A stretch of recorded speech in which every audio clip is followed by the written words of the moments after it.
Why was everyone ignoring her at the briefing table?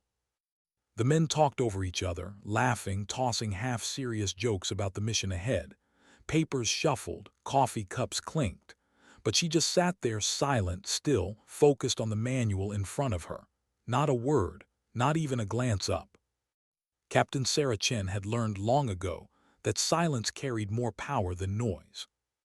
They called her the quiet one at Nellie's Air Force Base. To most, she was just another pilot. Skilled, sure. Precise, yes. But nothing remarkable, not in a room filled with men who wore confidence like medals. Yet there was something they didn't see. Something that couldn't be taught in any academy or scored on any simulator. Sarah didn't need to prove she belonged. She already knew. When the others drank away their off-duty nights, Sarah stayed behind in the hangar, running her fingers along the cold skin of her F-16, tracing every rivet, every curve. Listening. That aircraft was her language, her friend, her refuge. She could hear what it needed before the instruments even blinked a warning. That instinct, that bond between machine and human, was what made her dangerous. She hadn't always been this way. As a child, Sarah used to sit at the edge of a dusty Nevada airstrip where her father worked as a mechanic. He wasn't much of a talker either. They didn't need words. He'd let her hold the wrench, pass the bolts, watch as he opened the heart of an engine and brought it roaring back to life. Those weekends shaped her. When most kids were dreaming of sports or movies, Sarah was dreaming of lift coefficients, fuel ratios, and the hum of turbines at dawn. She learned to listen to the wind, the vibration of metal, the rhythm of mechanics. Her father would glance up sometimes, see the glow in her eyes and smile softly. "You don't just fix planes, kid," he'd say. "You feel them." By 16, she could fix almost anything that flew, but what she really wanted was to fly. She joined the junior ROTC in high school. The instructors noticed right away the way she handled stress, the quiet focus, the way her eyes sharpened under pressure. They pushed her hard and she pushed back harder.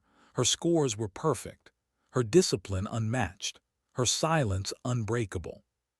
But there was something else behind that silence, a need to prove that calm could be powerful, that strength didn't always shout.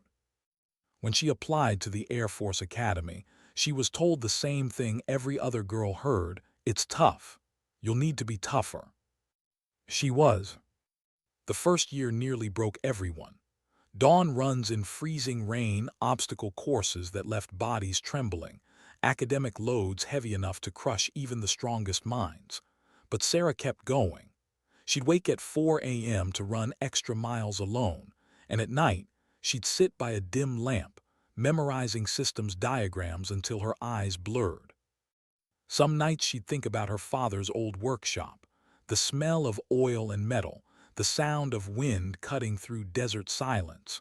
Those memories kept her steady when the world tried to shake her. By the end of her second year, she wasn't just surviving, she was leading. Her instructors started to notice that rare balance, calm and command. She didn't yell. She didn't need to. When something went wrong in a training flight, everyone looked to Sarah first because she never panicked. It wasn't bravado, it was presence. And when she finally got her wings, she felt something shift deep inside. That first solo flight, the desert sun flashing across her visor, the radio silent except for her own breathing, that was freedom. That was purpose. But freedom has a cost. The Air Force didn't make heroes, it made survivors. Every maneuver, every emergency, every mission tested what she had built herself into. During one training exercise, her engine failed at 20,000 feet. The instructor's voice crackled through the headset, calm but urgent. "Chen, you're dropping power, eject now." But she didn't. She felt the plane fighting, straining, its heart fatting. And she stayed. Adjusted power, managed thrust, rebalanced airflow manually, things no one had time to do under pressure. When she finally guided the jet safely down to the runway, the tower went silent. Then someone whispered, "She just saved a $30 million aircraft." But that wasn't what mattered to Sarah. What mattered was that she didn't abandon it. After that, people started to watch her differently. Senior officers began requesting her for their missions. Her record clean, flawless, efficient. No crashes, no panic, no hesitation. She became the one everyone wanted to learn from, but no one really knew. They called her Silent Eagle. She never asked for the name, but she accepted it. It fit. Eagles didn't chatter, they hunted, quietly. Years passed. Her logbook filled with hours, storms, rescues, long-range patrols, and classified flights she could never talk about. Every mission tested her endurance. Every success carved another mark of trust. But she never got used to the silence that came afterward. The debriefings, the reports, the hollow congratulations. Then, back to the dorm, back to the hum of an empty room. Some nights she would sit by her window, watching the faint lights of jets streak across the sky, wondering what it was all for. That question, why, stayed with her longer than she wanted to admit. Then came the call that changed everything. It was a Tuesday morning. Her commanding officer, Colonel Martinez, walked in with a face she couldn't read. Conference room now. Inside were two men in civilian suits. No insignia, no unit badges, just eyes that studied her like a file they'd already memorized. The older one introduced himself as Mr. Thompson, the younger as Agent Parker. Their tone was polite, professional, but something in their words carried weight. They had been watching her. They knew about her missions, her landings, the incident with the engine failure, even her academy records. 2 years of surveillance, silent observation. Sarah didn't show surprise, just listened. They explained they were assembling a special unit, operations so classified that even her service record would be rewritten. She would fly aircraft that didn't officially exist, handle missions that might never be acknowledged. It wasn't recruitment, it was selection. And somehow, they'd already decided she was the one. The offer came with conditions: total secrecy, no contact with family or squadron, a new identity within the system. Even her parents would be told she'd been transferred to a research division. She had 3 days to decide. 3 days to decide whether to step into a world that didn't exist, or stay in one that suddenly felt too small.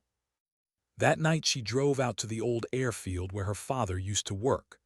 The runway lights were off now, the hangars rusting, the wind whispering through broken doors. She sat on the hood of her car, watching the stars. Her father used to say the sky doesn't care who flies. It only answers to those who understand it. She looked up and for the first time in years, felt the old pull, that need to push further, to find out how far silence could go before it broke. By dawn she knew her answer. When she walked into the conference room again, Mr. Thompson didn't even ask. He just nodded. "Welcome aboard." They handed her a sealed envelope, coordinates, Nevada desert, Monday morning. She was told not to speak a word. That weekend she packed lightly, a few clothes, her flight manuals, and a photo of her parents standing in front of an old Cessna. She wrote them a letter: "I'll be away for a while. Don't worry, it's important." And then, as quietly as she'd lived, she disappeared. The road to the new facility was endless: sand, dust, silence. She followed the coordinates across empty desert until a checkpoint appeared out of nowhere. Guards, weapons, scanners. Her ID was verified, and a gate opened with mechanical precision. What lay beyond felt unreal. A runway longer than any she'd seen. Hangars large enough to swallow mountains. Most of it underground, as if the earth itself was keeping secrets. A woman in uniform greeted her with military sharpness. "Major Stevens, I'll be your handler." The tone was direct, no warmth, no small talk. Sarah followed, eyes scanning every detail, the way security doors sealed like vaults, the faint hum of technology beneath the walls. Inside, she was briefed, cleared, and sworn to secrecy, under penalty of life imprisonment if she ever broke it. But Sarah wasn't thinking about the consequences. She was thinking about the aircraft. When she finally saw them hidden deep in underground hangars, she stopped breathing for a moment. These weren't planes. They were ghosts. Shapes she didn't recognize, surfaces that bent light, edges that blurred into nothing. They weren't built to be seen. They were built to vanish. And for the first time in years, Sarah smiled. Because she realized this was where silence belonged. She didn't know then that this choice would define her. That one day, she'd be standing in a war room surrounded by SEAL officers and generals, being asked the question that would echo through history. Do we have a war pilot here? And when that moment came, she wouldn't speak. She would simply stand. Why did every hallway feel like it was listening? The air inside the underground base was cold, not just in temperature but in silence. Concrete walls, steel doors, no windows. Everything built for secrecy, not comfort. Captain Sarah Chen walked behind Major Stevens, her boots echoing faintly on the metal floor. Every few meters, they passed guards who didn't speak, cameras that turned silently to follow. It was like stepping into another reality, one built on whispers and codes. This facility doesn't exist, Stevens said finally, without turning. What you do here doesn't exist. You will not ask questions and you will not be remembered. Sarah only nodded. It didn't bother her. She hadn't come here to be remembered. She had come to fly. For the first week, there were no aircraft, only protocols. Endless security clearances, background verifications, biometric scans. She was fingerprinted, retinal scanned, even voice profiled. The system would know her silence as easily as her speech. By the time she was issued her new identification, Captain Chen, Aviation Division 7, she no longer existed on any Air Force registry. Even her personnel file had been replaced with a single line: transferred, Research Division, Nellie's AFB. Her old life was officially gone. On the seventh day, Major Stevens led her down a narrow tunnel that opened into a massive underground hangar. Sarah stopped in her tracks. Rows of aircraft sat beneath harsh white lights, shapes she'd never seen before. Wings curved like blades, surfaces matte and seamless, edges so thin they seemed to cut the air even while standing still. Some looked like jets, others didn't look like anything that should be able to fly. Stevens crossed her arms. These are the next generation. You'll start with reconnaissance stealth. Sarah approached one of them, a sleek, silver-gray machine with no visible seams. It seemed alive. Every inch whispered of technology far beyond what she had trained on. She rested her hand on its surface. It was warm. I'll need to learn its systems, Sarah said quietly. Stevens gave a small nod. You'll learn more than systems. You'll learn trust. These machines respond to instinct as much as input. Sarah looked up at her handler, studying the faint trace of emotion behind her professional mask. You've flown them. Once, Stevens replied, and that was enough to know why we needed you. Training began the next morning at 500. The schedule was brutal 12-hour sessions, 6 days a week. Simulation, analysis, flight interface studies, emergency protocols. She slept when she could, ate quickly, thought constantly. The first time she stepped into the stealth cockpit, she felt disoriented. It wasn't like any jet she'd ever flown, no conventional controls, no stick or throttle. Just a curved interface around her, responsive to gestures, voice, and biometrics. The instructor, a quiet man named Lieutenant Cross, spoke softly through her headset. Let it feel you, Captain Chen. Don't command it, synchronize. Synchronize. The word echoed in her mind long after the first session ended. Day by day, she learned how to make the aircraft move like an extension of herself. It didn't obey, it anticipated. It adjusted to her pulse, her breathing, her stress levels. The boundary between human and machine blurred until she could sense its mood, its readiness, its warning. One day, after a flawless simulation flight, Lieutenant Cross muttered, "She doesn't fly it, she becomes it." Major Stevens just watched, arms folded, saying nothing. But Sarah caught the faintest nod, approval, or perhaps recognition. The first live flight came after 6 weeks. She arrived at the hangar before dawn. The underground lights hummed softly, and condensation clung to the edges of the stealth jet.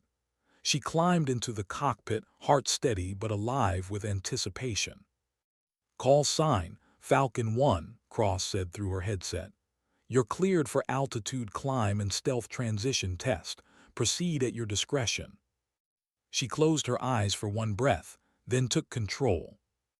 The engines engaged with a whisper, no roar, no rumble, just a smooth surge of power that felt like rising through water. As she ascended, the desert horizon began to appear beyond the hidden hangar's opening. Then open sky. She hadn't realized how much she missed it until that moment. Clouds painted in orange dawn light, the world stretching endlessly below. Freedom. "Com check," Cross called. "Loud and clear," Sarah replied, her voice calm. "Activate stealth mode." She flipped the control. The indicators on her panel dimmed, one by one, until they vanished entirely. The aircraft no longer existed, not to radar, not to satellites. "Telemetry's gone," Cross confirmed over the line. "You're invisible." Invisible. The word brought a strange stillness. For the first time, Sarah wasn't just flying through the sky, she was part of it. Hours later, when she landed, the engineers crowded around her aircraft, studying every sensor. They whispered about stability curves, heat signatures, power efficiency. But all Sarah could think about was how silent the sky had felt, how it seemed to hold its breath while she moved through it. That night, she wrote a single line in her journal. "In silence I disappear. In silence I am free." Months passed. Sarah learned to master aircraft after aircraft, each one more advanced than the last. One could change its radar signature mid-flight. Another could shift its thermal output to mimic birds or clouds. Some could even hover, breaking the laws of physics she'd once been taught were absolute. Every machine taught her something about herself: patience, control, humility. And the more she learned, the more she realized. Mastery wasn't about power. It was about restraint. She began training alongside operatives from other units, men and women whose names weren't on any roster, whose missions were never logged. They came from everywhere: intelligence, special forces, cyber divisions. And yet they all had one thing in common: they worked in the dark. Sarah didn't ask questions. She didn't need to. She knew her role: to get them in and out unseen. One evening, after a particularly grueling session, Major Stevens found her sitting alone near the flight hangar. "You haven't taken a day off in 3 months," Stevens said. Sarah kept her eyes on the aircraft in front of her. "Machines don't rest." "You're not a machine," Stevens replied quietly. Sarah turned to her, expression unreadable. "No, but they trust me because I am predictable." That answer seemed to stay with Stevens longer than she expected. After a pause, she said, "Do you ever regret it, leaving the Air Force, your family?" Sarah exhaled slowly. Regret is a distraction. But later, when she returned to her quarters, she found herself holding the photo of her parents again. Their smiles frozen in time, hands on the nose of that old Cessna. For the first time in months, her eyes softened. She traced their faces with her thumb, then placed the picture back face down. By her 6th month at the facility, Sarah was no longer just a pilot, she was an asset, a weapon. That was when she met Commander Blake. He was older, worn from years of classified work, his eyes sharp as glass. When he spoke, people listened. He studied her file for a long moment before looking up. "You've been flying the prototypes longer than anyone else. You understand them better than their engineers. You ready to prove it?" Sarah didn't flinch. "Always." "Good," he said, leaning back. "Because your training phase is over. We're done testing limits. It's time to use them. Her first missions were reconnaissance runs deep over hostile territory, collecting intelligence satellites couldn't reach, flying in absolute darkness, hugging mountain ridges, threading through radar shadows with no backup, no rescue. Each mission was a lesson in isolation. If something went wrong, no one would come. She accepted that without fear. Once, while flying over a storm-torn range, lightning flashed so close it illuminated the cockpit. For a split second, she saw her own reflection in the glass. Eyes calm, jaw set, hands steady. And she realized something. She didn't look like a soldier anymore. She looked like part of the machine. When she landed, Commander Blake was waiting by the hangar. You were inside that storm for 6 minutes. Any other pilot would have belayed. Sarah wiped the condensation from her helmet visor. Any other pilot would have doubted the aircraft. Blake studied her quietly, then he smiled just a little. You're different, Chen, that's why we trust you. As the months became a year, rumors spread through the facility. About missions that no one was supposed to survive. About teams that needed a pilot who could make a plane dance through death itself. Each time one name came up, Chen. The silent one. She didn't chase reputation. She didn't even acknowledge it. But she could feel it closing in around her, expectation, faith, weight. She had become the invisible spine of impossible missions, the ghost pilot. And though her silence had once been her shield, it was slowly becoming her burden. Because silence carried everything that couldn't be said, every fear, every doubt, every name of those she carried and never saw again. But she carried it all anyway.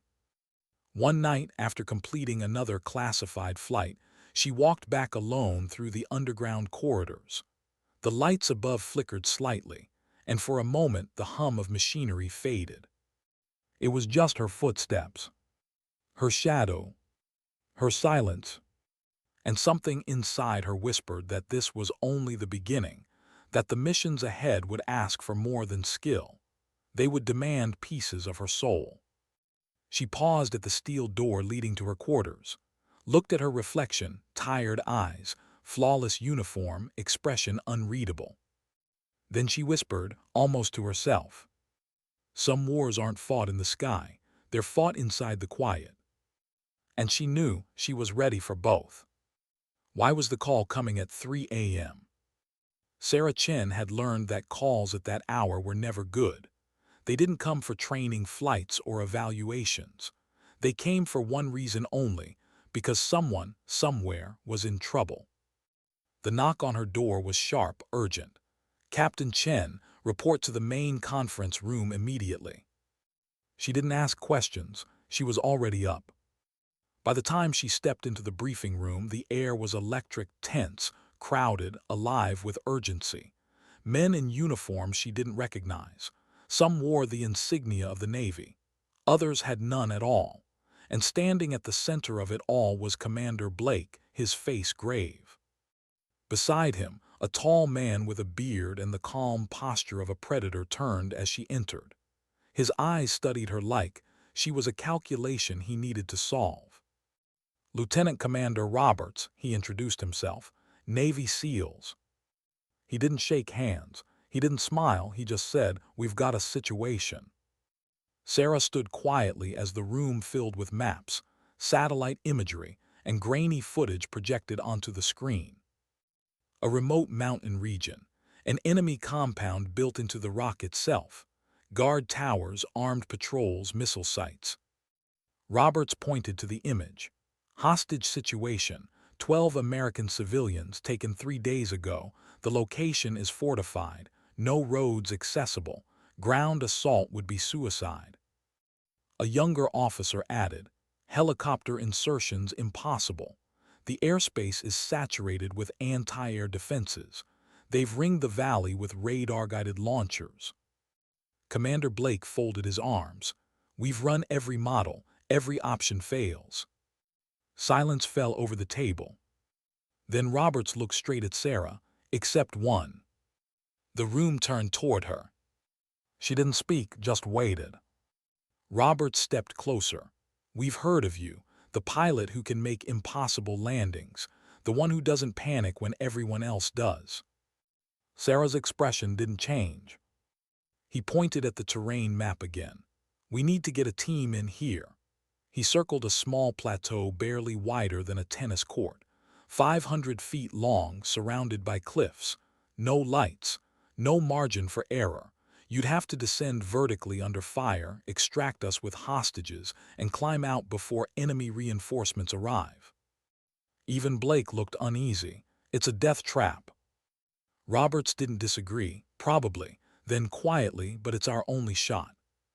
The silence that followed was heavy, the kind that feels like the world is holding its breath.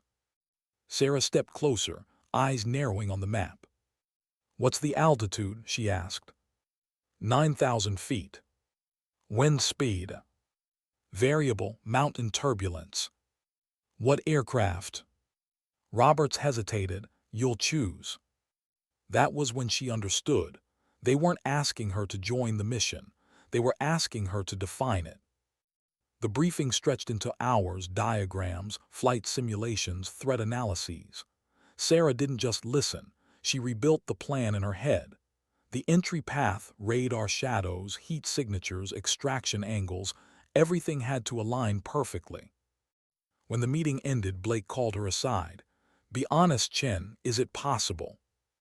She looked back at the glowing satellite image. "Possible," she said, "not safe." "Would you do it?" She paused. "If I don't, someone else will, and they won't come back." That was enough for Blake. "Then it's yours." Preparation began immediately. Sarah requested the VTOL prototype, the vertical takeoff aircraft she'd spent months testing. It was fast, stealthy, and could land in spaces where helicopters couldn't survive, but it had never been used in combat. "First time for everything," she murmured as the hangar doors opened. Engineers swarmed the aircraft, reinforcing hull plating, modifying heat signatures, loading tactical systems. The SEAL team arrived later that day, 8 men, faces carved from stone, each carrying a calm intensity that matched hers. Roberts introduced them one by one, though she barely caught their names. They all looked the same in that moment, steady, focused, ready.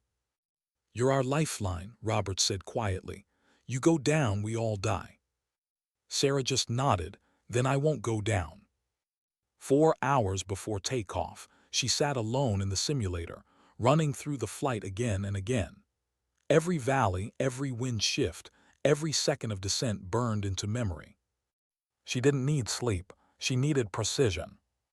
As the clock ticked closer to 0 hour, she walked out to the hangar where her aircraft waited, a shadow of steel under the floodlights. The SEALs were already loading gear. Major Stevens approached her. "You can still refuse this mission, Sarah. No one would blame you." Sarah slipped on her flight gloves. "I'm not doing it for blame or credit." Stevens watched her for a moment. "Then what for?" Sarah's eyes flicked toward the jet. "For the ones who can't fly themselves out."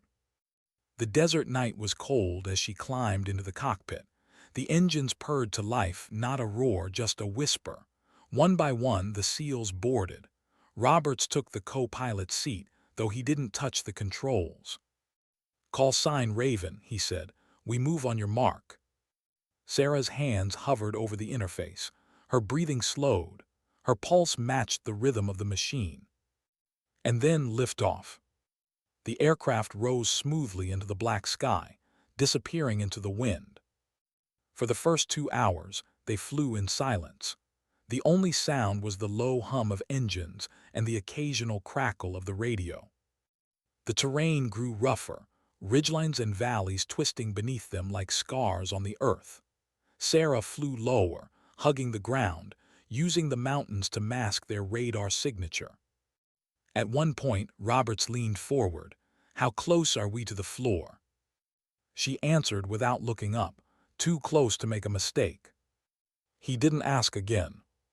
2 hours later, the first storm appeared, a wall of lightning and turbulence blocking their route. The onboard computer recommended rerouting. Sarah didn't hesitate. Changing course. The alternate path was worse, tighter valleys, no margin for deviation, but it kept them alive. Every second was a calculation, every move survival. The aircraft shuddered as gusts slammed against its frame. Alarm lights flickered, warning of proximity to rock. Sarah ignored them. Her eyes flicked between instruments and the ghostly green outlines on her night vision display. One wrong twitch of her hand, and they would vanish into the mountains forever. But her hands were steady. Roberts watched her in silence, the same kind of silence soldiers have before something impossible. After what felt like forever, the storm broke. The mountains opened briefly, revealing a sliver of moonlight. Roberts let out a slow breath. "How the hell are you this calm?" Sarah didn't answer. She didn't need to. When they finally reached the target zone, Sarah switched to vertical flight mode. The cliffs rose around them like walls of black glass. The radar display was filled with red warnings, enemy artillery, movement, heat signatures. Robert studied the terrain camera feed. That plateau's smaller than it looked. "I noticed," Sarah said evenly. Gunfire erupted below, tracer rounds cutting through the dark. The aircraft's armor clanged with impacts. Roberts tensed. "They've seen us." "Not exactly."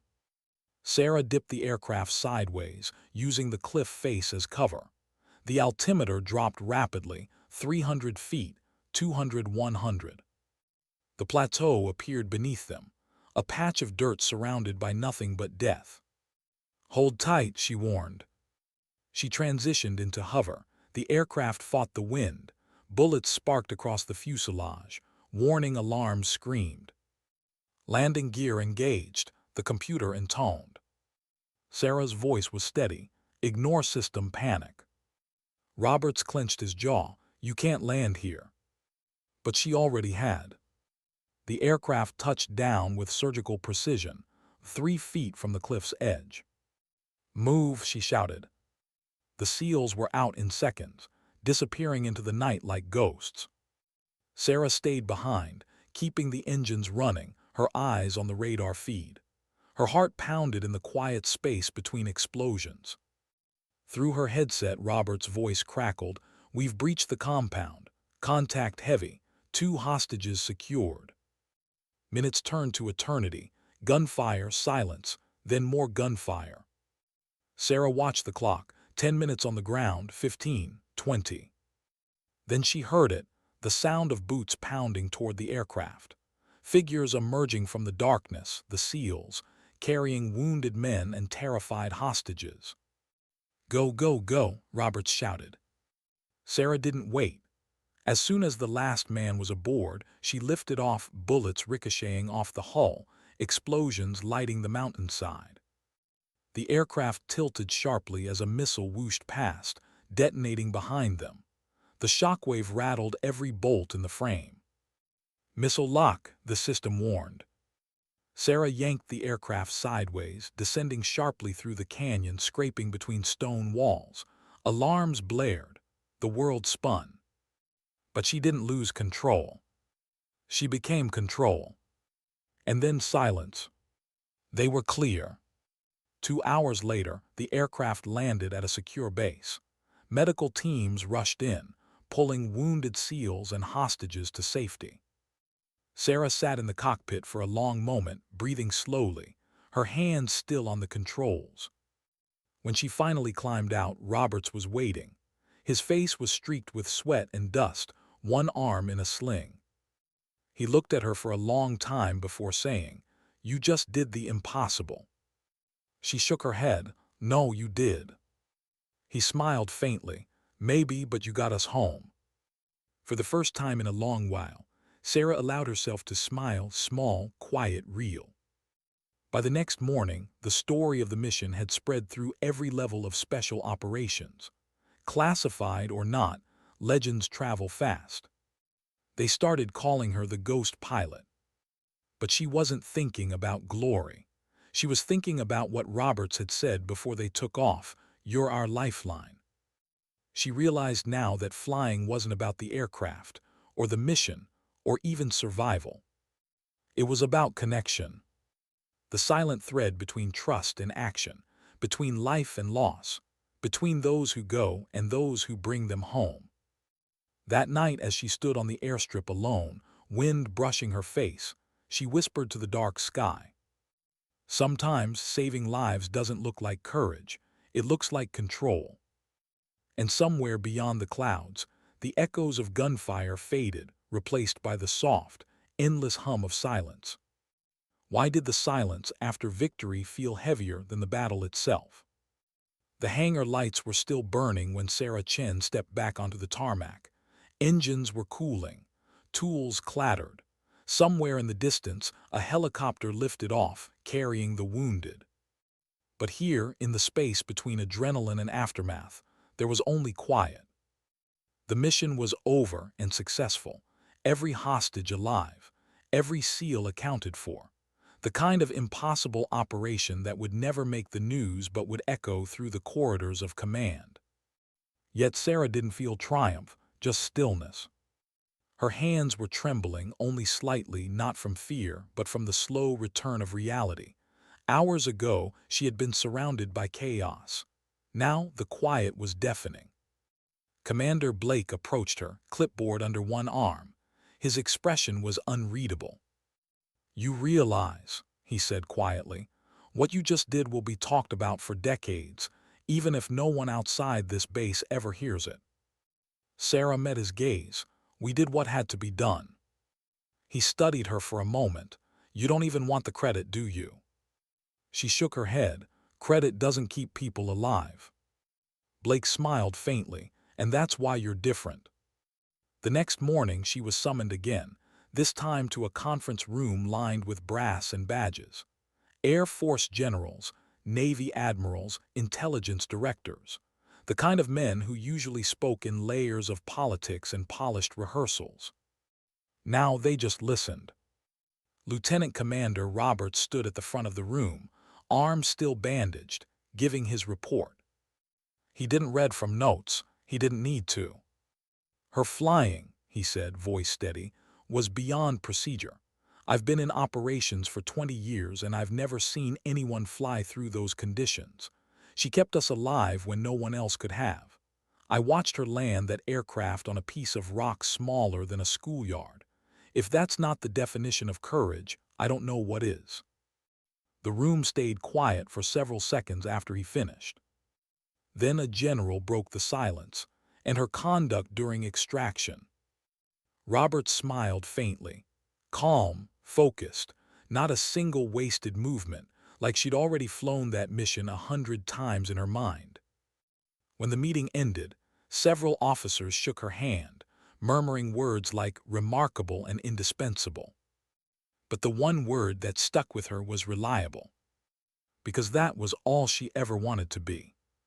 For weeks after, the classified facility hummed with unusual activity. Sarah noticed it in small ways: the extra guards, the new personnel badges, the sudden presence of people from units she'd never seen before. The rescue had done more than save lives. It had drawn eyes. Eyes from the highest levels of government. Within days, she was called into another meeting. This one smaller, quieter, but somehow even more serious. Commander Blake sat at one end of the table, flanked by two men in dark suits. "Captain Chen," one of them began, "the department has reviewed your recent mission. Your performance has been noted at the highest level." Sarah said nothing. The man continued, "Effective immediately, your clearance is being upgraded. You'll now have access to Tier 6 operations. You'll be briefed on need-to-know only." Blake slid a folder toward her. The cover was blank except for a single stamp, classified EYES only. "This," he said, "is the future." Inside were schematics, mission outlines, and things that looked more like concepts than aircraft. The text referenced cross-branch coordination, new technology, experimental systems that blurred the line between human and AI control. "What is this?" she asked. Blake smiled thinly. The next frontier, and we want you in the cockpit. The following months shifted her role entirely. She was no longer just a pilot, she was an advisor. Strategists sought her insight for mission designs. Engineers asked her to evaluate new craft models. Every operation that seemed too dangerous, too untested, too uncertain, somehow landed on her desk. Sarah spent long hours in rooms filled with maps and projections, surrounded by men twice her age and rank. Most of them underestimated her, at first. Then she'd open her mouth, lay out a sequence of flight adjustments or tactical revisions, and silence would follow. They learned to listen. Her calm precision wasn't arrogance. It was conviction born from experience. Still, even as her influence grew, so did her solitude. Her clearance level meant she couldn't speak to anyone from her old life. Her friends thought she was teaching flight courses somewhere out west. Her parents still believed she was on a long-term Air Force exchange program.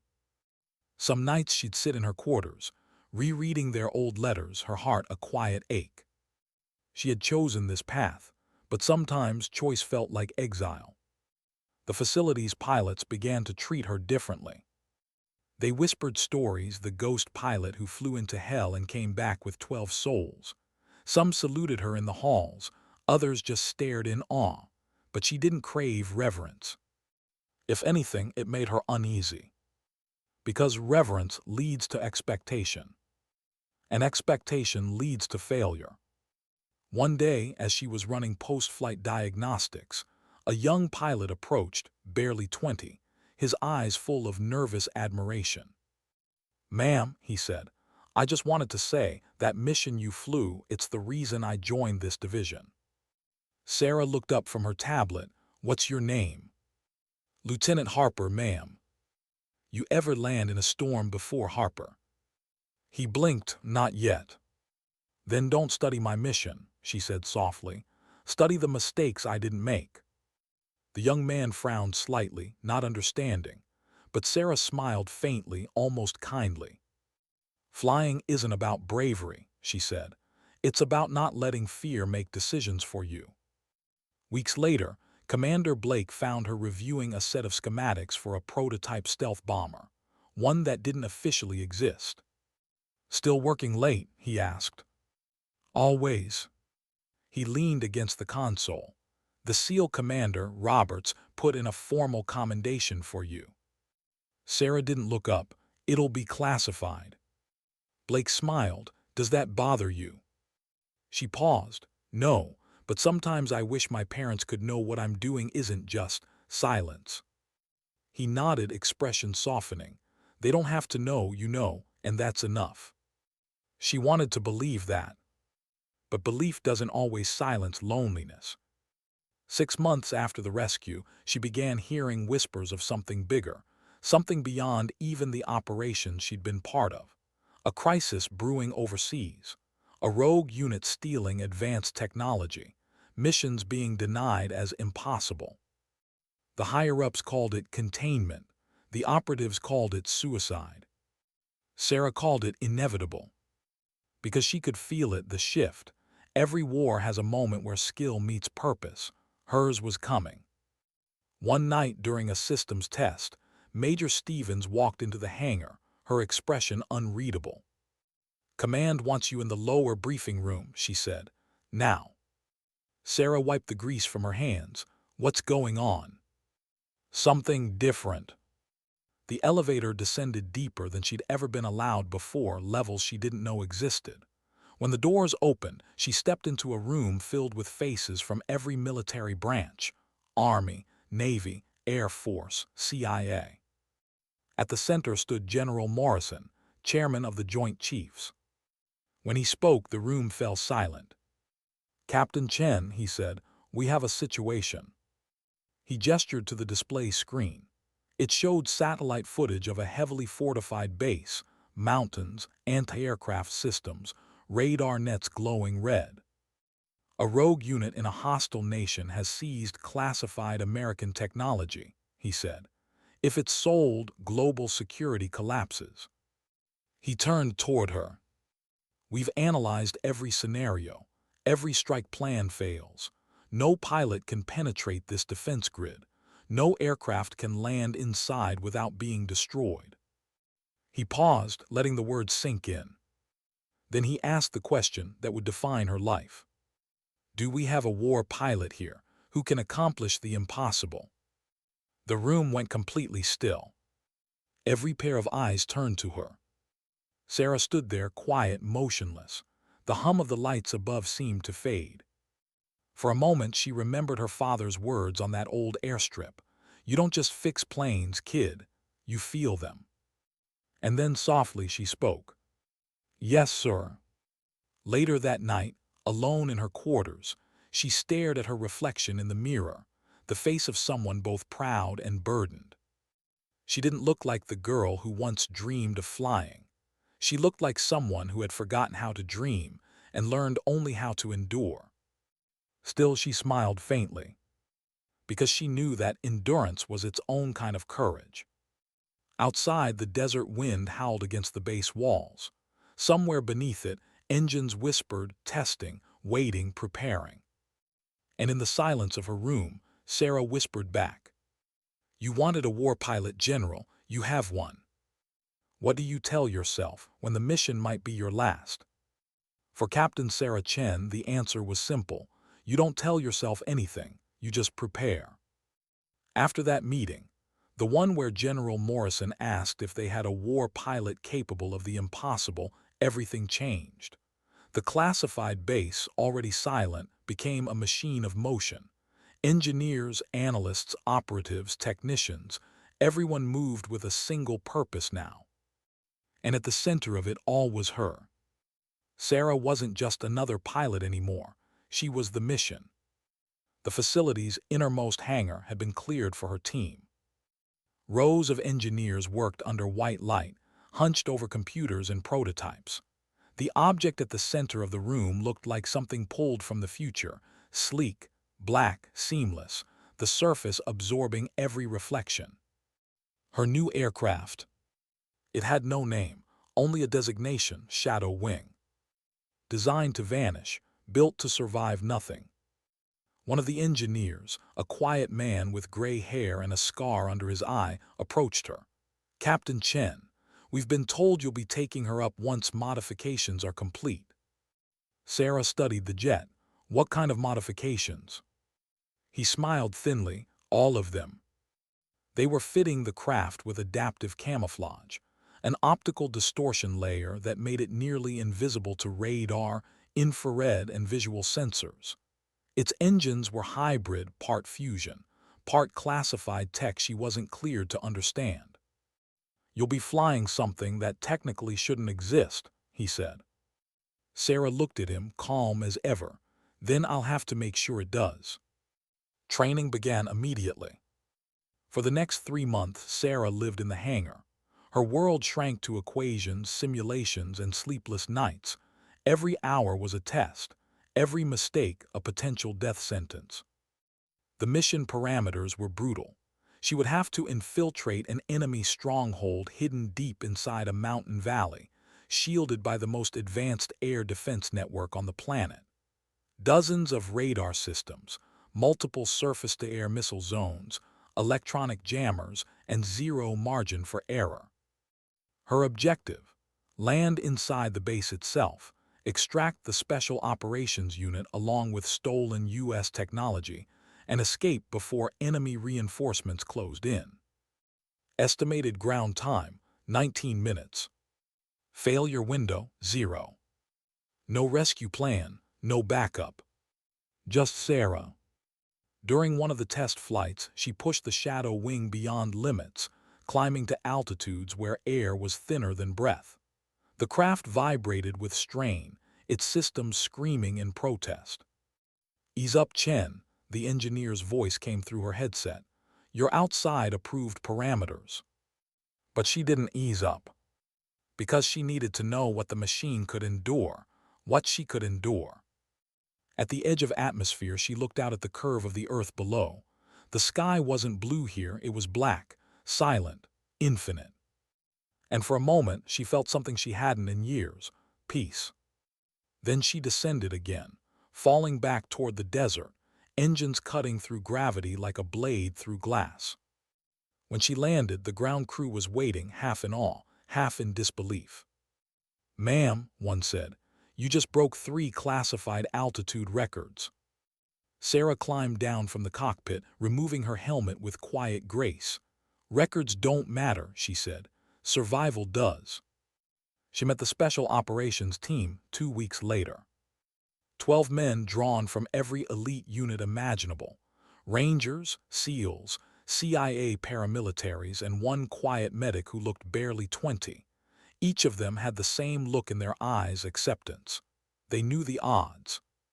Their leader introduced himself as Major Hall, a man whose calmness mirrored Sarah's own. "Captain Chen," he said, shaking her hand, "we've heard the stories." She gave a faint smile. "Stories are louder than truth." Hall chuckled softly. "Then I hope the truth's just as good."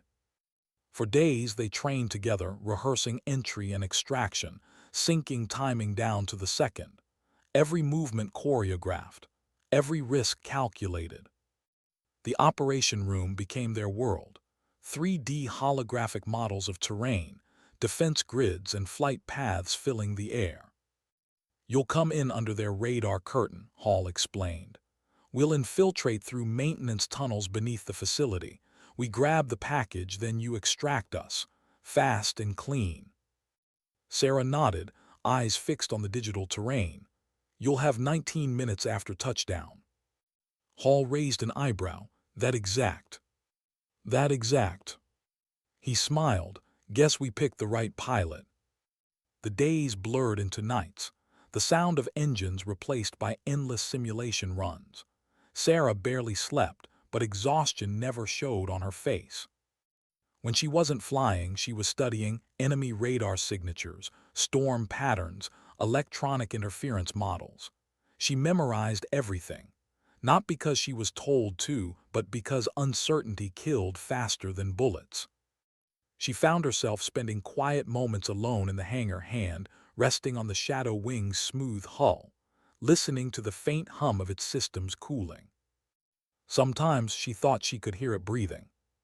She whispered once, almost to herself, "You and I, we don't get to fail." The jet said nothing, but in the silence she felt its promise. One evening, as she was reviewing mission schematics, Commander Blake appeared in the doorway. He looked older, worn, proud. "They're saying the president himself approved your flight plan," he said. Sarah didn't look up. "Approval doesn't make it safer." "No, but it makes it necessary." He crossed his arms, studying her for a long time. "You've trained harder than anyone I've ever seen. But tell me something, Chen, what's driving you?" She hesitated. "Precision." Blake smiled. "That's not an answer." She sighed softly. "When I was a kid, my father taught me that flying isn't about control, it's about respect. You don't fight the sky, you learn its rhythm. That's all I'm doing, learning the rhythm of this mission." Blake nodded slowly. "Just remember, even rhythm can break." When he left, she sat for a long while, staring at the blueprints, his words lingering like turbulence. A week before the mission, she received a letter printed on standard issue paper, marked with an internal code. It wasn't from family. It couldn't be. But it felt personal. The message was short. "If this fails, no one will ever know your name. If it succeeds, everyone who matters already will." No signature, no sender. She folded the paper neatly and tucked it into her flight suit pocket. Final preparations began under desert dawn. The Shadow Wing was rolled out of its hangar, black, silent, and terrifyingly beautiful. Every bolt checked, every system recalibrated. The crew moved around her like ghosts. Major Hall's team assembled nearby, loading gear and munitions. Their faces were calm, resolute. Sarah ran her gloved hand along the aircraft's nose. "You ready?" she whispered. A voice behind her answered, "The question is, are you?" She turned to see General Morrison himself, flanked by security. He looked at her the way a commander looks at a soldier he both respects and fears to lose. "This mission isn't mandatory," he said quietly. "If you have doubts, now's the time." Sarah's face was unreadable. "I don't operate on doubts, sir, only data." He smiled faintly. "And faith." She paused. "Faith gets you airborne, skill keeps you alive." He nodded slowly. "Then may both serve you well." The night before the launch, Sarah couldn't sleep, not from fear but from awareness. She knew what was at stake. She'd seen what failure looked like in other pilots' eyes, the hollow reflection of regret. She wasn't afraid to die, but she refused to die wasting the chance to make it count. In her quarters, she sat at her desk, staring at the photograph of her parents again, the same one she'd carried since her first flight. She whispered, "If I don't come back, at least I flew where no one else could." Then, for the first time in years, she allowed herself to close her eyes and dream. Not of war, not of machines, but of wind and the feeling of being weightless, infinite, free. The morning came cold and perfect. The desert was still. The hangar doors opened like the mouth of a secret. Floodlights washed over the black aircraft, illuminating the edges of destiny. Sarah suited up in silence, every movement deliberate, every buckle, every strap a ritual. Major Hall's team boarded, one by one, faces hidden behind helmets. Commander Blake was there too, clipboard in hand. He didn't speak until she climbed into the cockpit. "Chen," he said quietly, "I know you'll come back, but in case you don't, it's been an honor." She looked at him, eyes steady. "It's not about coming back, sir. It's about getting there." He gave a faint, almost proud smile. "Then go make history." Engines roared low and deep, like thunder trapped beneath the earth. As the aircraft lifted from the runway, the dust rose in spirals beneath it, swallowed by darkness. Sarah's voice came over comms, calm, almost soft. "Shadow Wing airborne." From the command center, Morrison's voice replied, "Godspeed, Captain." And then silence. The jet climbed higher, the lights of the base shrinking behind her. At 50,000 feet, she engaged stealth systems. The aircraft faded from radar, vanishing completely. From that moment onward, she no longer existed. As she crossed into hostile airspace, she felt the world around her change, the hum of tension, the rhythm of danger. And in that silence, she realized something profound. Every pilot chases the horizon, but few ever understand that the horizon is not a destination. It's a mirror showing you who you become when you stop being afraid of the sky. She smiled faintly inside her helmet. Then, with a calmness that could only belong to someone who'd made peace with the impossible, she whispered to herself, "Let's begin." And the war pilot disappeared into the night. How quiet can a person be before even fear forgets their name? At 300 hours, the Shadow Wing cut through the upper atmosphere, black against black, invisible to everything but the stars. Inside the cockpit, Captain Sarah Chen sat perfectly still, heart rate steady, breathing slow, eyes locked on the horizon that didn't exist. No chatter, no radio updates, only the rhythmic pulse of instruments and the faint vibration of power beneath her seat. Behind her, Major Hall and his team sat in the troop bay, silent, checking weapons and gear one final time. Each man knew what they were walking into, an enemy fortress shielded by a wall of death. None of them spoke. There was nothing left to say. The flight path took them over the northern desert, a stretch of land no satellite had mapped in years.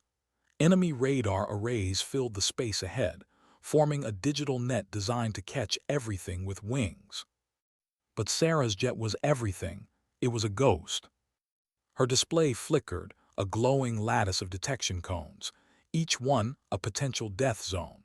She guided the Shadow Wing through them like threading a needle blindfolded. The aircraft's adaptive skin shifted hues in real time, blending with the temperature of the sky. Every second felt like standing on the edge of a knife. At 3:17, the first radar ping brushed across their vector, a flicker of static, quickly absorbed by the stealth field. Hall's voice crackled over comms. "We good." Sarah's tone didn't waver. "They didn't see us." He exhaled. "Then keep doing what you're doing." They crossed into hostile airspace. Below them, searchlights danced across the mountain ridges, sweeping arcs of white slicing through darkness. Farther down, the faint glow of anti-air batteries waited like predators, their radar dishes turning in mechanical unison. The target lay another 180 kilometers ahead, a hidden military complex carved into the side of a mountain, buried beneath layers of steel and concrete. Somewhere in its depths, stolen American technology was being prepared for transfer to enemy buyers. That couldn't happen. And tonight it wouldn't. At 3:30, a storm front rolled across their route, thick clouds, static discharges, turbulence. The onboard system recommended avoidance. Sarah ignored it. She banked the aircraft toward the storm. Hall's voice rose. "You're going through it." "It'll mask our infrared signature," she replied calmly. "Lightning confuses radar." The turbulence hit immediately. The aircraft rocked, alarms flashed red. The SEALs gripped their restraints, faces tight, but Sarah's hands didn't move. Her eyes were steady, calm against chaos. The thunder outside sounded like artillery, flashes of light cutting across her canopy. For a moment the storm illuminated her face, composed, unshaken, almost serene. She flew through it like she belonged there. Emerging from the storm's far edge, she dove low, barely 50 meters above the terrain. The mountains loomed on either side, razor-sharp silhouettes. "Altitude warning," the system droned. "Override," Sarah said. They entered the valley corridor. This was the kill zone. Missile towers lined the cliffs, their sensors scanning constantly. Even one false heat spike would give them away. Sarah reduced throttle, using gravity and glide momentum to slip between radar arcs. Every inch of the descent had been calculated, but calculation couldn't account for the human heartbeat. She whispered to herself, "Stay quiet, stay true." At that exact moment, an enemy radar sweep flared across the console, too close. Hall's hand shot toward the emergency jammer control, but Sarah stopped him with a single word. "No." She adjusted pitch by 2 degrees, dipped beneath the sweep, and let the signal pass harmlessly overhead. Seconds later, the alarm faded. Hall stared at her. "How did you?" She didn't answer, she just said, 2 minutes to landing. The target zone appeared, a narrow gap in the cliffside, opening into a bowl-shaped plateau surrounded by sheer rock walls. That was where she had to land. Impossible, they'd said. Sarah didn't believe in impossible. "Switching to vertical flight mode," she said. The engines rotated. The aircraft began to slow. Wind buffeted the hull. Dust rose in waves. The altitude gauge spiraled downward, 800 feet, 600, 400. Enemy searchlights snapped on, sweeping through the valley. The radio picked up chatter in foreign tongues, detection alerts, confused signals, rising panic. "They know something here," Hall said. "Not what?" Sarah replied. Gunfire erupted from below. Tracers streaked upward, orange threads of death slicing through the dark. "Hang on," she warned. The shadow wing dipped, twisted, descended sideways through the hail of bullets, engines roaring, hull shuddering. A missile launched from the ridge. Sarah saw it in her peripheral vision, the plume of smoke, the glint of the warhead. Her fingers flicked across the control pad. The aircraft's stealth coating shifted spectrum. The missile lost lock and detonated harmlessly in the sky. Seconds later, the shadow wing touched down with surgical precision, landing gear scraping against rock, engines kicking up clouds of debris. "Touchdown," Sarah said. "Move," Hall shouted to his team. The seals disembarked instantly, melting into the shadows.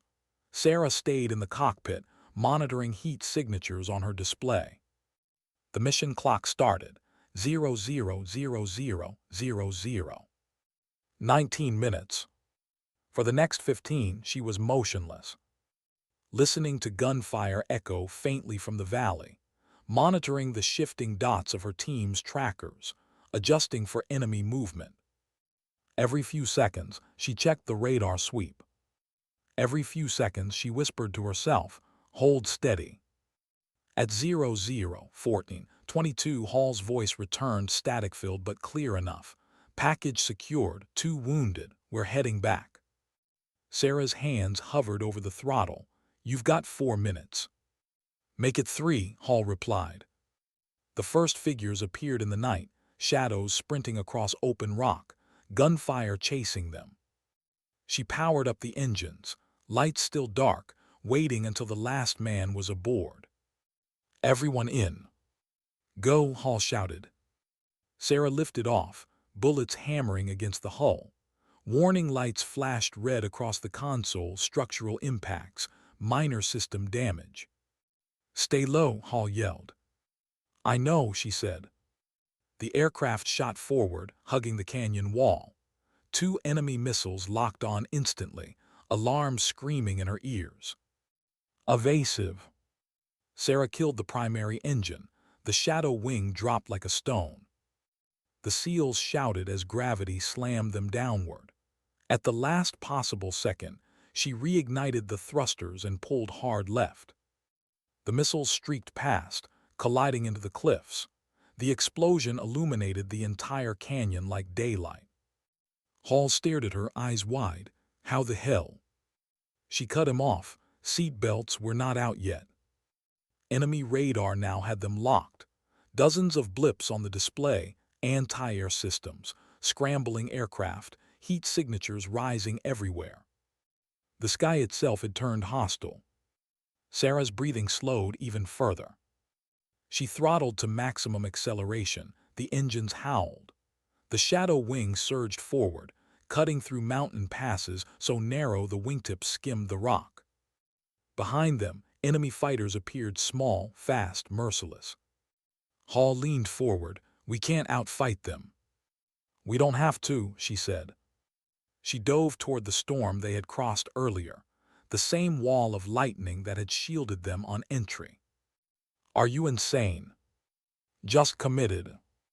The aircraft entered the storm at full speed. Rain hammered the canopy, lightning flashed inches away. The radar display turned useless, drowned in static. Enemy jets broke pursuit. Sarah smiled faintly. "They won't follow us in." Hall was gripping the harness so tightly his knuckles were white. "You sure you can fly blind through this?"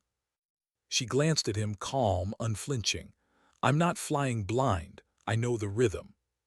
And she did. Every gust, every sound, every flicker of pressure told her exactly where the air was moving. Like she was listening to a heartbeat only she could hear. After what felt like an eternity, the storm began to thin. The first light of dawn broke through the clouds, faint streaks of gold painting the edges of the horizon. Sarah adjusted throttle, climbing slowly. The base was behind them, now burning. The mission successful. Hall leaned back, exhausted. "We made it." Sarah didn't answer. She was scanning her instruments. Something wasn't right. A low, rhythmic beeping echoed through the cockpit. "Damage report," she said. The onboard AI responded. "Hydraulic system integrity compromised. Left engine coolant leak detected." "How bad?" "Progressive. Estimated failure in 12 minutes." Hall's head snapped toward her. "We can't make it back." "We'll make it." "Sarah." "I said we'll make it."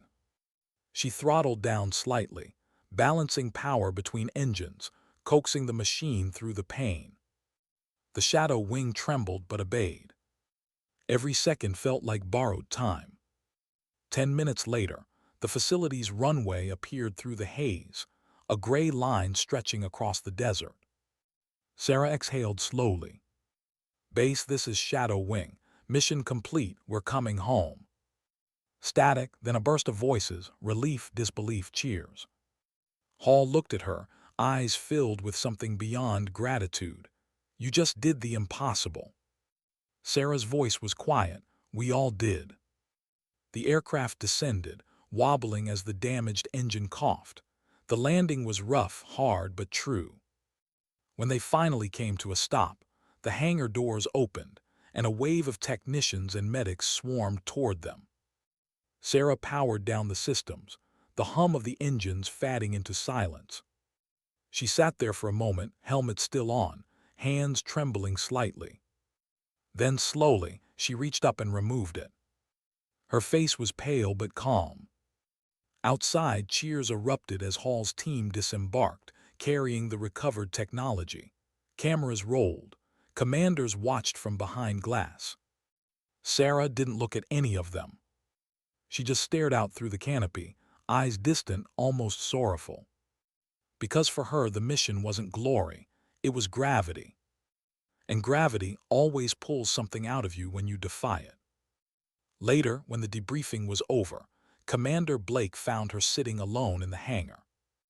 You did it, he said softly. You brought them all home. Sarah nodded, at a cost. He frowned. We lost no one. She looked up at him, eyes tired. That's not the cost I meant. Blake studied her face, the exhaustion, the hollow quiet behind her calm. Then he understood. You left something up there, didn't you?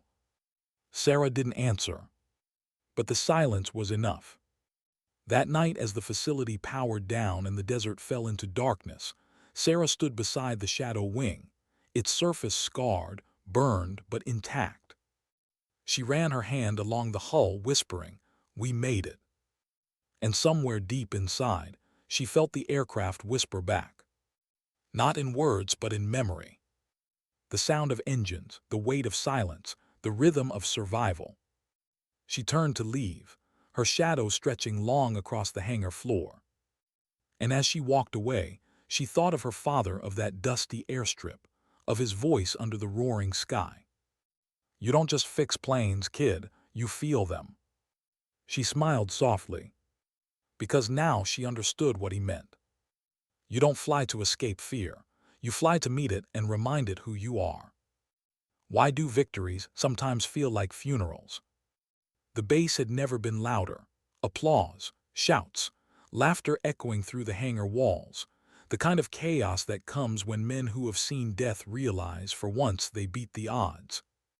But Captain Sarah Chen barely heard it. She stood by the Shadow Wing, the jet still smoking from re-entry, the scars on its hull reflecting light like veins of fire. The mission was over. The world would never know it happened, and that somehow was the hardest part. She watched as the SEALs were escorted away for medical checks, laughing and clapping each other's backs. They deserved it. They'd survived hell. And her? She just stood there, helmet under her arm, the sound of cheering fading into static in her ears. Hours later, the celebration gave way to silence. The command center lights dimmed, monitors powered down, and the air grew heavy again. Sarah sat in the debriefing room, fluorescent lights humming above, an untouched cup of coffee beside her. Across from her sat General Morrison, his face carved with both pride and concern. You accomplished every objective, he said. You saved 12 men, you prevented a global incident. Do you realize what that means? Sarah looked at him evenly. It means it's over. He leaned forward. No, Captain, it means the world is safer tonight because of you. She didn't answer. He sighed, then smiled faintly. You know, most pilots would be writing books about this. I'm not most pilots, she said softly. No, he agreed, you're not. There was a pause. Then his tone changed, softer, heavier. This mission will never be acknowledged. You understand that? I do. Your record will list a routine test flight. Officially, you were never there. Sarah nodded. That's fine. He studied her face for a moment. Something about her calmness unsettled him. Fine isn't the word I'd use. Sarah met his gaze. With respect, sir, I don't fly for credit. He smiled, sad, admiring. No, you fly because you have to. She didn't deny it. That night, she returned to her quarters. The lights were off, the silence thick, familiar. She sat at her desk, staring at the photograph again. Her parents smiling in the sunlight, a life that felt like someone else's memory now. For the first time in months, she noticed how cold her hands felt. Outside, the desert wind moaned through the hangar walls, a lonely sound. She reached into her pocket and pulled out the folded letter from before the mission. If this fails, no one will ever know your name. If it succeeds, everyone who matters already will. She read it again, slower this time. Then she whispered, I wonder if they still think I matter. Days passed, the base moved on. The shadow wing was sealed in a hangar marked restricted access. Technicians were forbidden from even photographing it. Sarah's name disappeared from the roster of active pilots, replaced with an internal designation number. To the world, she didn't exist. And that was by design. Commander Blake found her one afternoon, sitting outside the simulator bay, staring at the runway beyond the glass. You haven't flown since the mission, he said quietly. I've been grounded, she replied. He raised an eyebrow. By who? By me. He sighed. You did what no one else could. You should be proud. I'm tired of being what no one else could. He didn't speak for a while. Then, you lost something up there, didn't you? Sarah's eyes flicked to the horizon. I think I lost the part of me that needed to prove I could. Blake nodded slowly. That's not loss, Chen, that's clarity. She smiled faintly. Then why does it feel so heavy? 2 weeks later, she was summoned again, not to the general's office this time, but to a room she'd never entered before. Inside were a handful of officials in dark suits, one of them with the insignia of the National Intelligence Directorate. They didn't introduce themselves. They didn't have to. One of them slid a document across the table. Captain Chen, we'd like to discuss reassignment. Sarah glanced at the cover sheet. Project DAWNLINE. What is this? Long-range reconnaissance, the man replied. Strategic operations, deep black. Her eyes narrowed slightly. You want me to disappear again? He smiled politely. Disappear is such a crude word. She pushed the file back toward him. Then find a better one. He studied her for a moment, calm, unflinching. You're a rare asset, Captain. Don't let sentiment make you ordinary. Sarah stood, the chair scraping softly against the floor. Ordinary is peace. Maybe I'd like that for once. Then she left, leaving the file untouched. That evening, she went to the hangar where the shadow wing was stored. Security cameras watched her every step, but no one stopped her. The aircraft sat under heavy tarps, half dismantled by engineers who didn't understand what they were touching. Sarah approached quietly, resting her palm on the exposed hull. I know, she whispered. They'll build another. They'll make it faster, smarter, deadlier, but they won't understand. Her eyes softened. Because you weren't just a machine, you were rhythm. She stayed there for hours, unmoving, listening to the hum of the cooling systems, to the distant sound of footsteps that never came near. Finally, she turned away. But before leaving, she placed something on the wing, a small silver pin, the kind given to pilots who completed over 100 combat hours. Hers had no scratches, no wear. She'd never worn it once. Now it would rest where it belonged, on the machine that earned it. When she stepped outside, the sun was setting. The desert stretched endlessly before her, the horizon burning orange. She felt something she hadn't felt in a long time, weightless, but not free. Blake's voice echoed in her memory. You left something up there, didn't you? Yes. And she realized what it was, her need to be understood. Because silence had become her language, and in that silence she found her truth. Weeks turned into months. Her superiors stopped sending messages. The classified memos ceased. The world, for once, was quiet. And in that quiet, Sarah began to breathe again. She helped train new pilots, not in combat but in composure. She never spoke of her mission, but her students could feel the gravity in her voice. One day, a young recruit asked, "Ma'am, how do you stay calm when you know the sky wants to kill you?" Sarah smiled softly. "The sky doesn't want to kill you, it just doesn't care. You decide if that matters." The recruit blinked, confused, but somehow comforted. Sarah just turned back toward the window, eyes tracing the clouds. She didn't need to explain further. Some lessons were meant to be lived, not taught. Months later, an envelope arrived. No name, no return address. Inside was a photograph, grainy, taken from a satellite. A desert valley. A plume of smoke rising from a destroyed facility. And beneath it, a single line typed in plain font. "Your silence changed everything." Sarah stared at it for a long time. Then she folded it gently, slipped it into the same pocket where the old letter once lived. For the first time, she allowed herself a small, quiet smile. Not pride, not relief. Just acceptance. That night she stood outside the base, looking up at the stars. They looked the same as they always had, cold, distant, eternal. But she understood now, they weren't watching her, they weren't listening. And that was all right. Because some acts of courage don't need witnesses. They just need to be done. Inside, she wrote her final flight log, unclassified, simple, unembellished. Flight duration, 3 hours, 48 minutes. Mission success, returned with crew intact. Equipment integrity, 41%. Pilot integrity, 92%. Reason for deviation, human. She paused, staring at the last word. Then she signed it, Captain Sarah Chen. Folded it, filed it away. And in that small act of bureaucracy, she closed the chapter no one else knew existed. The next morning, she requested reassignment, not to another black project, not to another battlefield. She chose to teach, to fly trainers, to show young cadets how to trust the air again.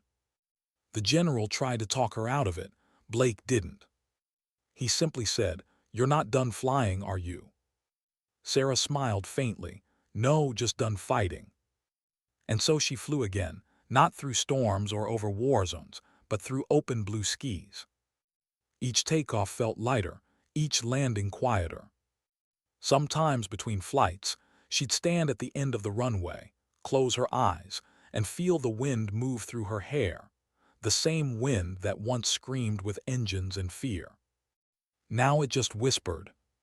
Because peace, she realized, isn't the absence of noise. It's learning which silences matter. What happens when the world forgets your story, but you remember every second of it? Years had passed since that night, the night the impossible became real, the night silence carried 12 souls through fire. The classified base was long gone now, torn down, its runways reclaimed by desert winds, files locked away in servers no one would admit existed. But Captain Sarah Chen, now retired unofficially, still woke before dawn. Habit maybe, or maybe because the sky had never really let her go. She lived quietly now, near a small airfield on the edge of nowhere, a place where old aircraft came to die, and where she came to keep them alive. Her hangar was simple, oil stains, metal tools, sunlight cutting through dust, the smell of fuel and rust, the kind of silence only engines could understand. Sometimes she'd sit on an overturned crate, coffee in hand, listening to the morning stillness. In those moments, the sound of a distant jet would echo across the horizon, and without meaning to, she'd whisper to herself, altitude, pitch, thrust. Old instincts never fade. She never talked about the shadow wing, never said where she'd been or what she'd done. Most people assumed she was just another retired pilot with stories she'd made up to pass the time. and she let them believe that. Because truth, real truth, wasn't for everyone. One morning, a young woman appeared at her hangar, uniform crisp, eyes bright, every bit the image of who Sarah had once been. "Ma'am," the woman asked, hesitant but hopeful, "are you Captain Chen?" Sarah looked up from her workbench. "Used to be." The young pilot smiled nervously. "I'm Lieutenant Vega. I'm part of the new stealth flight division. I was told you might help me understand what flying means." Sarah tilted her head. "They still think it's something you can explain." Vega laughed softly. "Maybe I was hoping you'd prove them wrong." Sarah studied her for a moment, then nodded toward an old twin-engine trainer parked outside. "Show me how you fly." They went up together, the sky as wide as eternity. Vega handled the controls well, crisp turns, measured throttle, precise coordination. She had the skill, but not yet the rhythm. After a while, Sarah said quietly over the headset, "You're flying too carefully." Vega frowned. "Isn't that the point?" "No," Sarah replied. "Flying, not about control, it's about trust between you and the air." "I'm not sure I understand." "You will let go of the stick." "What?" "Let go." Vega hesitated, then released her grip. The aircraft dipped slightly, caught itself on the wind, then leveled out as Sarah gently touched the controls. "See," she said softly, "the sky doesn't fight you, it carries you if you let it." Vega stared at her, awe creeping into her voice. "Is that how you flew in the war?" Sarah didn't answer right away. Her eyes were fixed on the horizon, calm, far away. "I flew like someone who had nothing left to prove," she said finally, "and everything left to lose." After they landed, Vega sat on the wing, watching her mentor with quiet curiosity. "Ma'am," she said softly, "they say you disappeared from the service, that you walked away. Is that true?" Sarah smiled faintly. "I didn't walk away, I just stopped running." Vega hesitated. "Do you ever miss it?" Sarah thought for a moment. "Sometimes, but not the flying, the silence after, the kind that asks who you are when no one's watching." The younger pilot nodded, not fully understanding, but sensing something sacred in her tone. "Thank you," Vega said finally, "for this." Sarah gave a soft nod. "You'll find your rhythm. Just don't let the world convince you it has to be loud to be brave." That evening, after Vega left, Sarah remained outside, sitting on the wing of the trainer, watching the sky turn gold. A storm brewed far to the west, clouds moving slow and deliberate. It reminded her of another night, lightning, wind, and the sound of her heart keeping pace with a machine that shouldn't have survived. She closed her eyes and could still feel the vibration of the shadow wing under her hands, still hear the voices, still taste the metallic edge of fear. But now the memory didn't hurt. It just existed, a scar, not a wound. A week later, she received a letter. No return address, but she recognized the seal: government, high clearance. Inside, a single page. "Captain Chen, your service remains classified, but your impact is enduring. The technologies you helped recover prevented a global escalation. The world remains intact because of what you did. We cannot thank you publicly, but know this, we have not forgotten. GM." Sarah stared at the signature. "General Morrison." She smiled faintly. "Still writing like a politician," she murmured. Then she folded the letter carefully, slid it into a box on her desk. Next to her pilot's log, the silver pin, and a weathered photograph of her parents. Artifacts of a life half lived in silence. That night, she drove to the edge of the desert, where the land stretched forever and the stars began. She parked her truck and stepped out, boots sinking slightly into the sand. The air was cold, thin, clean. Above her, constellations burned like old memories. She took a long breath and whispered, "Do you see it, Dad? The rhythm's still there." The sound of a jet echoed faintly in the distance. One of the new stealth models, maybe even flown by Vega. Sarah smiled, imagining that young pilot threading the wind, fearless and free. That was enough. She didn't need medals or memorials. Her legacy lived in the air itself, in the quiet lessons passed from one heartbeat to another. At dawn, she returned to the airfield. The first rays of light crept across the tarmac, glinting off the wings of old, retired aircraft. Machines long past their wars, resting in the peace they'd earned. She walked between them, fingertips brushing metal, feeling their stories under the rust. One of the mechanics called out, "Morning, Captain."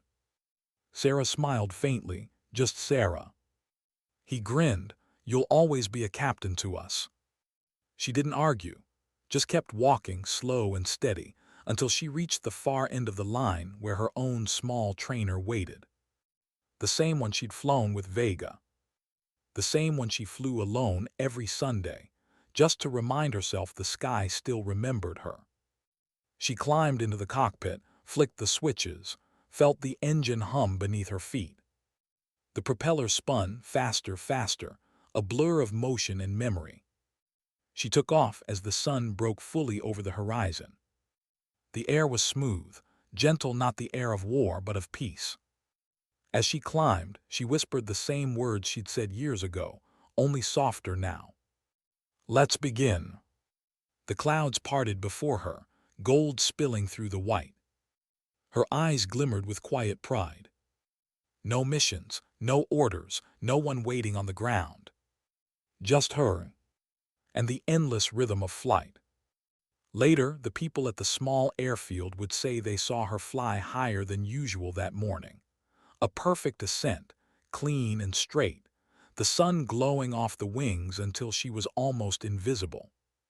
And when she landed an hour later, she stepped out smiling, her hair whipped by wind, her face calm and radiant. One of the old mechanics asked, "How was it up there today?" She thought for a moment, then said, quiet, like it was listening. He laughed, "The sky doesn't listen." She smiled back, eyes soft. "Sometimes it does." That night after everyone left, she sat in her hangar, the doors open to the desert. The stars were out again, thousands of them. And as she looked up, she felt that familiar stillness settle over her heart, not the silence of emptiness, but of understanding. Because now she knew, silence wasn't the absence of sound. It was the space where meaning lives. She whispered one last thought to herself, a kind of farewell, a truth carved from years of storms and sky. Sometimes dignity doesn't speak, it simply acts. And in that silence, she smiled. Because for once, the silence was enough.